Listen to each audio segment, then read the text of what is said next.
அப்படின்னு நான் கண்டுபிடிச்சேன். ம். எப்படி வந்து அடுத்தவன் பொண்டாட்டி கூட யார் போலாம்? அடுத்தவன் புருஷன் கூட யார் ஜாயின் ஆகலாம்? அப்புறம் எத்தன லவ் பண்ணலாம்? அப்படின்னு எக்ஸாம்பிளோட நான் சொல்றேன் பாருங்க. புகழ் வந்து கேட்டா கொன்டென்ட்ன்னு சொல்லுவாங்க. புகழ் வந்து ஷபானாவ எப்படியெல்லாம் லவ் பண்ணலாம்?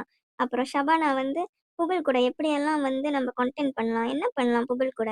புருஷனையா புருஷனுக்கு அதுக்கு பேர் கள்ளக்காதல் அந்த மாரி சொல்லலாம் அது.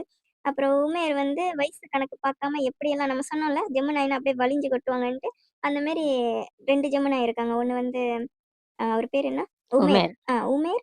இன்னொன்னு வந்து பிரியாரமன். ஸோ இவங்க 2 பேரும் ஜெமினி. ஸோ வயசு வித்தியாசம் பார்க்காம எப்படியெல்லாம் வலியலாம் கட்டி பிடிச்சுக்கலாம், அந்த மாரி.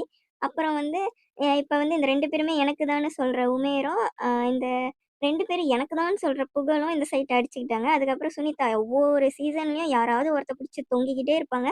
கேட்டா லவ் கன்டென்ட்ன்னுவாங்க. கேட்டா இது எல்லாமே நம்ம பார்த்தா என்டர்டெயின்மென்ட்க்கு தான் கன்டென்ட்ன்னு சொல்லுவாங்க. இது வந்து என்டர்டெயின்மென்ட்டும் இல்ல, கன்டென்ட்டும் கிடையாது. இது ஒரு அசிங்கமான விஷயம். இது குக்கு